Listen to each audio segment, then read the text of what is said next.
So, Lesley, it's lovely to see you again. We've known each other for a few years, and it's great to have the opportunity to talk with you a little bit about life. And we've never really had the chance to do this in all the years we've seen I each totally other. agree. We know each other as business and I know. not so much outside of the That's salon. right. So, what the idea today is to get to know you, not only for me to get to know you, but the rest of the world to get to know you. Absolutely. And who is Lesley? Where did you come from? How did you get here? And where are you going? And all that kind of stuff. So we'll start off with, tell us a little bit about yourself. Where did you grow up? Which part of the Canada or another country? Or I grew up in Canada, Kitchener. right? My background is Portuguese. My parents came to Canada about 42 years ago now. So here we are. So you grew up in the Kitchener In the area? Kitchener area. Went to school in Kitchener, Yes. high school, Right. elementary school, pretty much in this area. And then did you go to, you're a hairdresser? I am. Hairstylist. Do you do coloring too? Color and cut? And tell us a yeah. little bit about all the stuff you do. Actually, when I started hairdressing, I was only a color technician. Right. 26 years ago, I came off the street and I walked into what then was called Teknik Salon and Spa. Right. And then I said, "Are you hiring?" And they were. And I had an interview and I got the job, but I didn't know anything about hair. I was just an assistant. So in the beginning, I was washing hair, sweeping, laundry. Ah, I okay. had no hair experience. Then I thought, okay, this is something I think I can do. I did apply to go to hairdressing school. I lasted about a week and I said, I can't do this. Why? What was the reason why you thought you could? Because I was in the industry. So what I was learning, I'm like, I already know that. Oh, I see. And I just okay. felt like I was more advanced. Not that I'm Okay. trying to, say that I knew more, Yeah, yeah. but I always was taught what you learn at school, you keep back here. What you learn every day in a salon, you keep at the front. Wow. And when I okay. went to school, they're like, no, that's not how we do it. This is what we do. And I couldn't understand both sides. Right. So I dropped out of hairdressing school. And I came into the salon and I said to Joe and Dom that I am no longer going to hairdressing school. I need full-time hours. And I remember the day, as clear as day, Joe gave me a tail comb and a brush. And he's like, do you know how to do foils? I said, no, but I can learn. Fast forward, about 10 years later, I was only doing, for those first 10 years, only doing color. I didn't have a station. I had a tail comb and some clips. And all I did was Joe and Dom's colors, their highlights. What's a tail comb for someone who doesn't Tail comb know? is something I don't have one on me, but you do highlights with.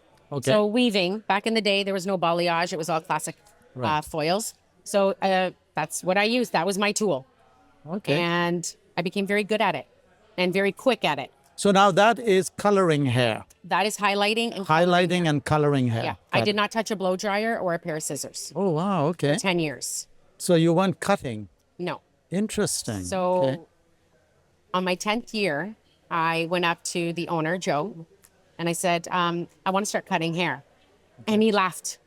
He's like, you didn't go to school. You don't know how to cut hair. I'm like, well, I have a few clients that I have booked for haircuts. Okay. And he's like, okay. And You I'm mean like, you booked them for haircuts Yes. and you'd never cut hair? No. Oh, that is amazing. Yeah. And he came over and he's like, how did you learn how to cut hair? And I said, because I've been watching for 10 years. Wow. Okay. So I was self-taught. I taught myself how to cut hair. Amazing. Yeah. 26 years later, I have a full clientele and I do everything from colors to highlights to balayage. I cut hair, I blow dry hair, I style hair, and now I have a full-time assistant with me. It's such a wonderful message that you're giving us all, because so many people worry so much. Sometimes they're in a situation in life where maybe they don't have money to go to school. 100%. Or they're not the type that wants to learn the way the school system teaches, That was me. right? There are a lot of people like that. And then they wonder, so how can I be successful in life? And our regular school system and society says, oh, you can't be successful if you don't have a degree or a diploma, etc. And you and myself, I too, really am very self-taught. I own many companies and I own an accounting firm, tax consulting firm. I was self-taught. Yeah. And I think you are a wonderful inspiration to people to say, if you choose a field and if you love the field and you want to be really good in the field, then just go out there You have to and educate get into yourself. the field and educate yourself. That's right. But I'm sure you learned from a lot of people. Who were influences on Oh, you, or who were huge. people who mentored you or gave you help in your life? So Joe and Dom Mm-hmm. have been my biggest mentors in this whole industry. One little part that I forgot to mention in there too is about 3 years after I started. So we're going now like 22 years ago. Joe and Dom also have a distribution company. Right. And Joe said to me, do you think we can educate other salons? I'm like, no, I don't know how to teach. I just know how to do. And again, I went home with a dictionary this big of Italian words because the translation, I didn't know Italian and I had to figure it out. And I did. So I traveled all around Ontario educating other salons on our product. Okay. But then I decided that I wanted to be a mom, Yes. and travel just wasn't in it for me. So I chose to become a mom and a full-time hairstylist instead. But those guys, they gave me, I am where I am today because of them.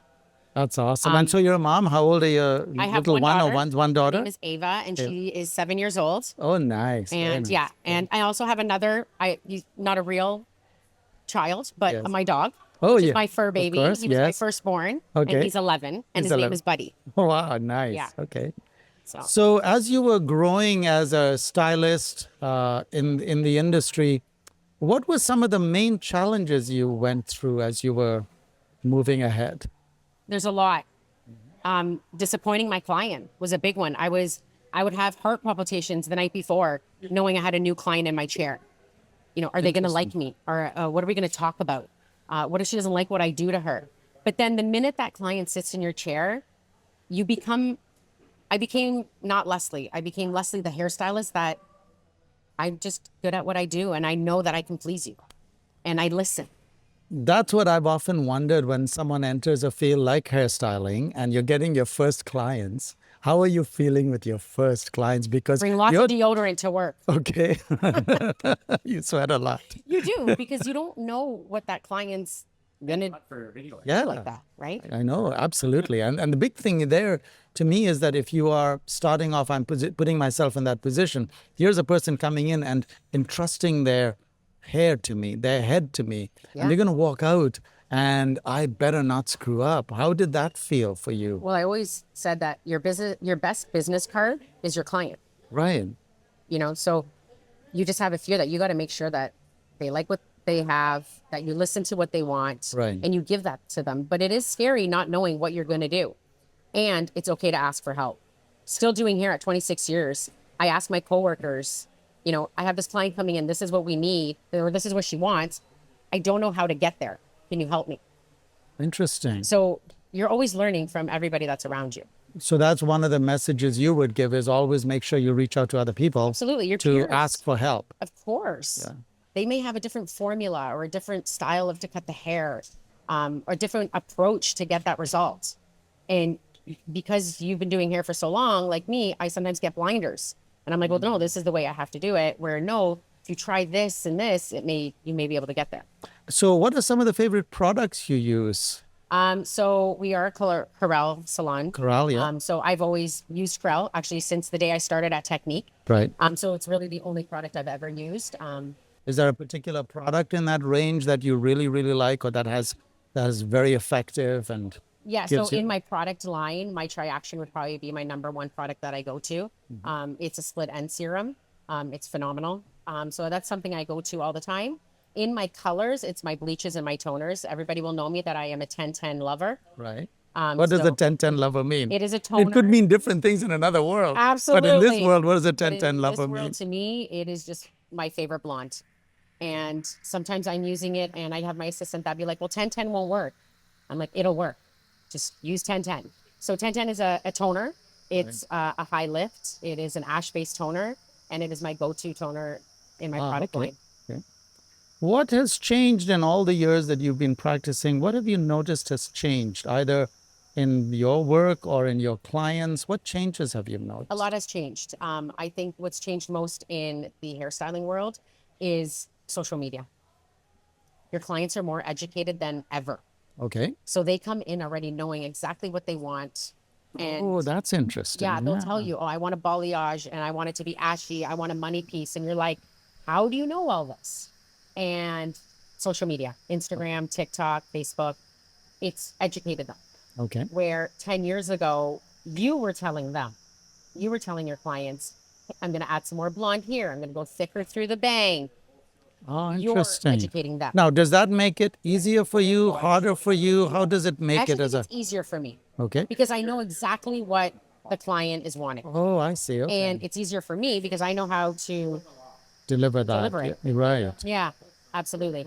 So I think being educated's great. I'm huge on education. So I was talking about it earlier today. If there's a new product out, or whether it's hair, skin, makeup, I'm educating. I want to know the ingredients. How is it used? I want raw people telling me about it. What trends have you noticed recently? Or are you noticing any trends right now? Yeah, everybody wants to grow their hair.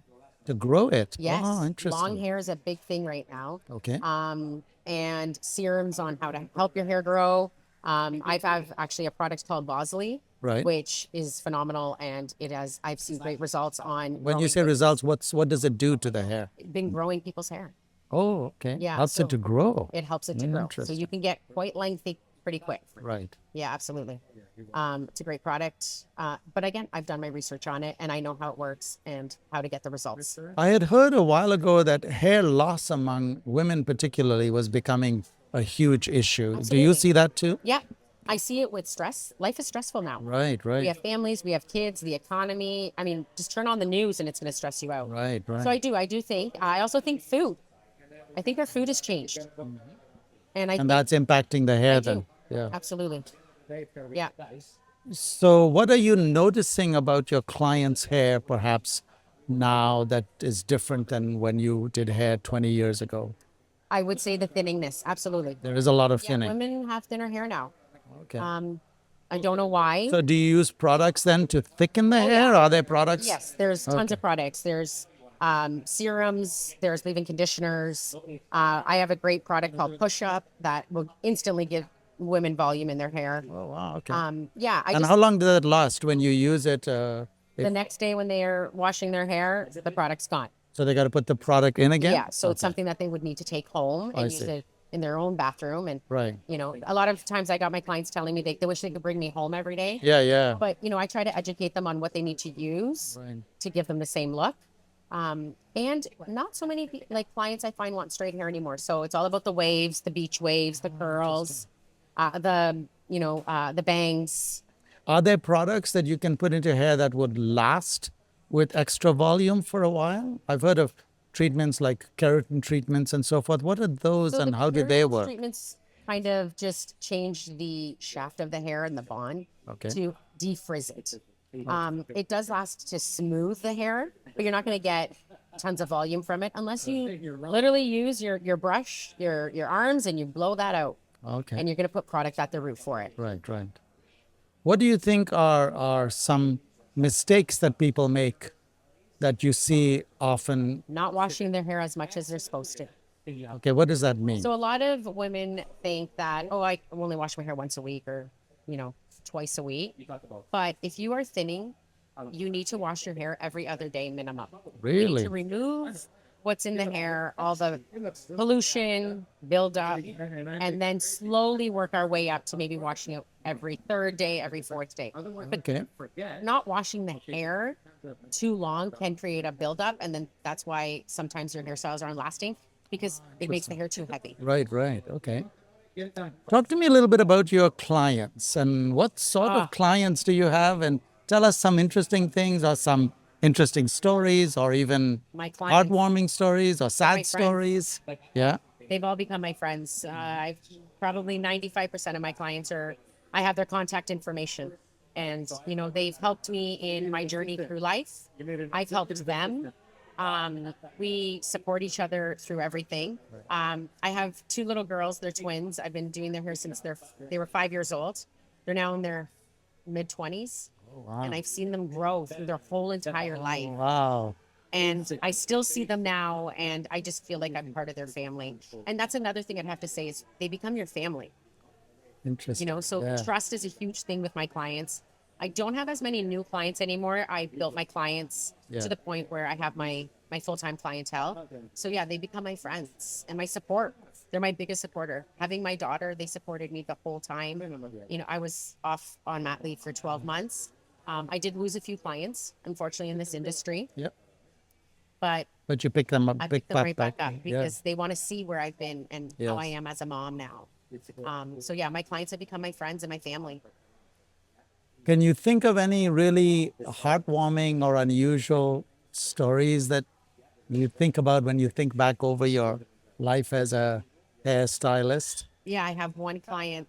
I've been doing her hair since she was about, I want to say about 10 years old. And I just did her hair for her wedding. Okay. And Wow. I seen her through the whole stage of life. Right. And I think that's the most warm thing. Warms my heart because I was able to be part of her and part of her event and attend her wedding and see her celebrate. Oh, wow. And That's now awesome. seeing her become a mom for the first time. Yes. Oh, amazing. And I would have to say, not about my client, but my staff. So I love that I have seen some of my staff grow. Okay. I've had staff members with me for 10, 15 years, and I've seen them, starting off sweeping floors to now having a full clientele.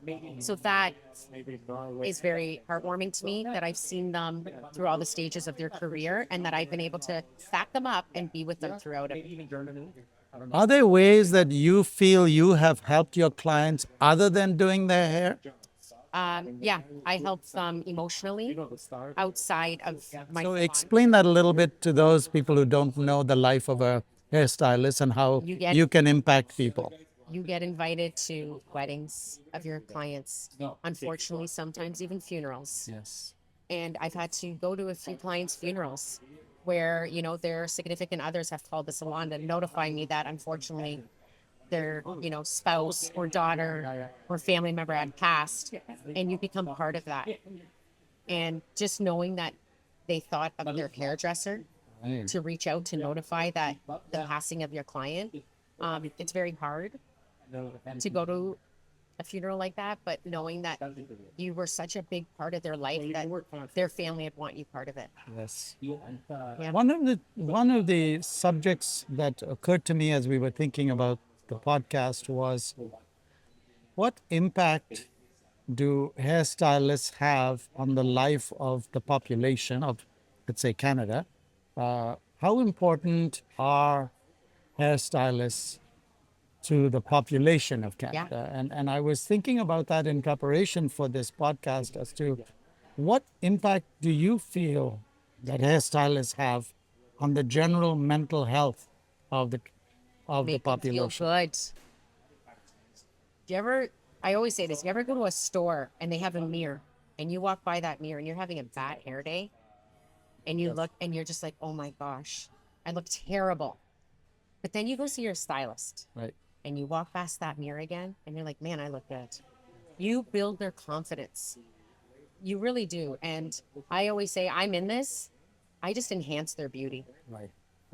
Everyone is beautiful.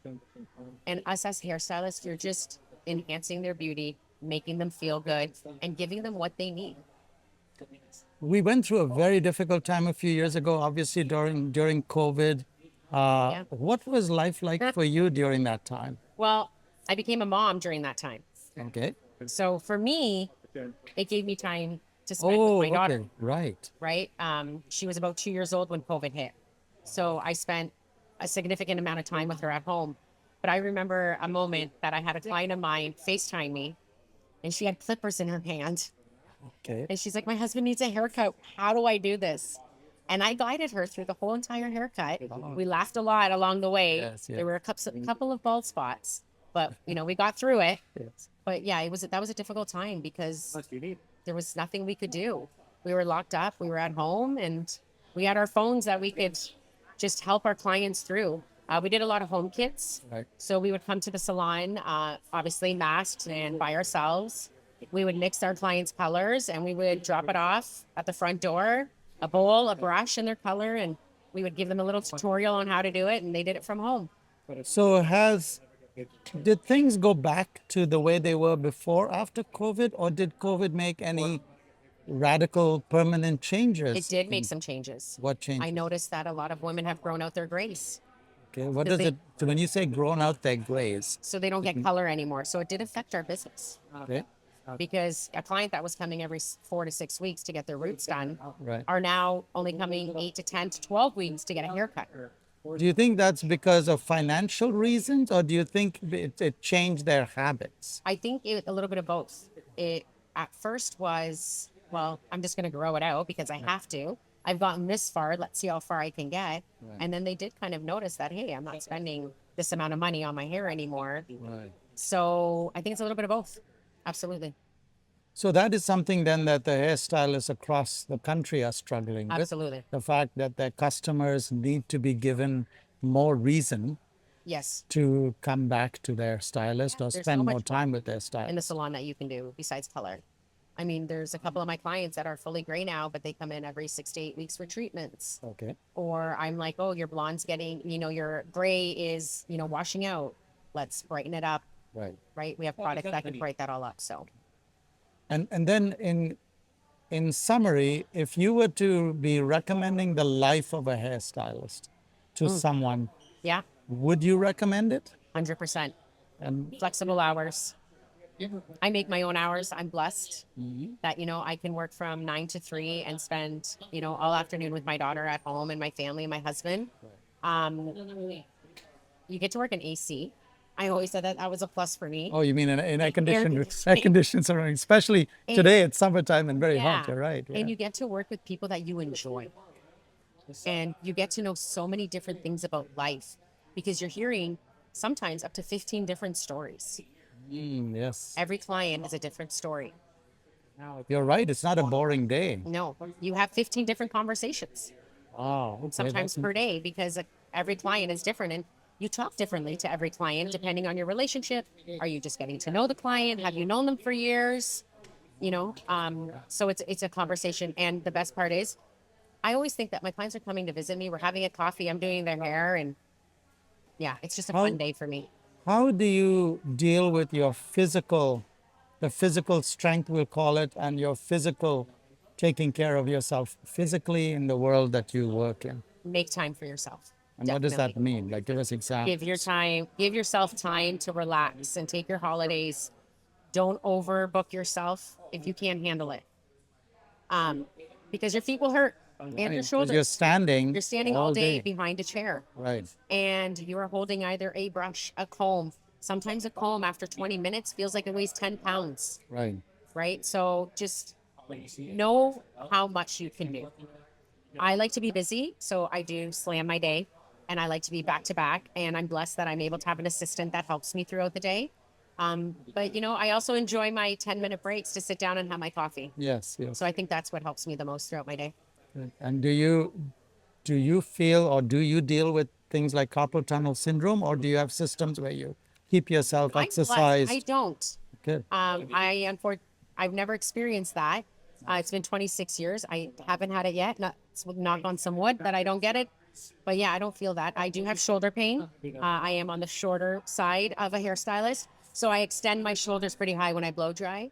So I do have shoulder pain, but I manage it with, Do you do workouts and I work them out. I also see chiropractor and physiotherapy, and it's helped me. So a few wrap-up questions. Yeah. Is there anything you would rather do other than being a hairdresser now? Now that you've been through life to this point, would you have wished you were a pilot or a Yeah. or a I've never thought of that because truck I've only, driver, or I'm just like anything? Do you ever wish you were anything else other than a hairdresser? Now you're just really glad you were a hairdresser. Yes, no, because I don't think I know anything else. Okay. I eat and breathe hair. I came into this 26 years ago to become the best hairstylist. So do you wake up in the morning excited to go to work? Absolutely. Oh, I love the that's- people I work with, and I right. love my clients. That's huge. Yeah. And if I, have a day off, I'm still thinking like, oh, I wonder what they're doing at the salon today. Or, who's coming in. I'm very social in the salon, so I do know not only my clients, but everyone else's clients. So getting to know people's names and who they are and where they come from is very important in this industry. There is a lot of discussion in the industry about whether the government should have a heavier touch or a lighter touch on the industry. Currently, the government in Canada has a very light touch.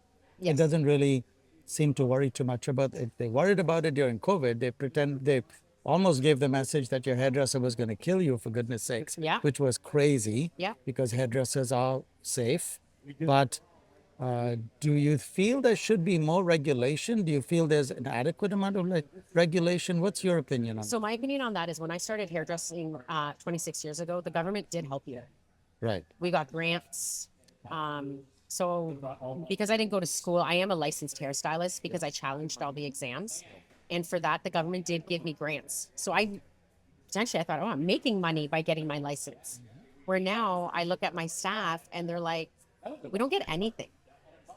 So I think bringing back those grants to kind of motivate these young stylists to go to school, learn the craft of hair, get your license, and we're going to reward you for that because I feel like there's not enough hairdressers now.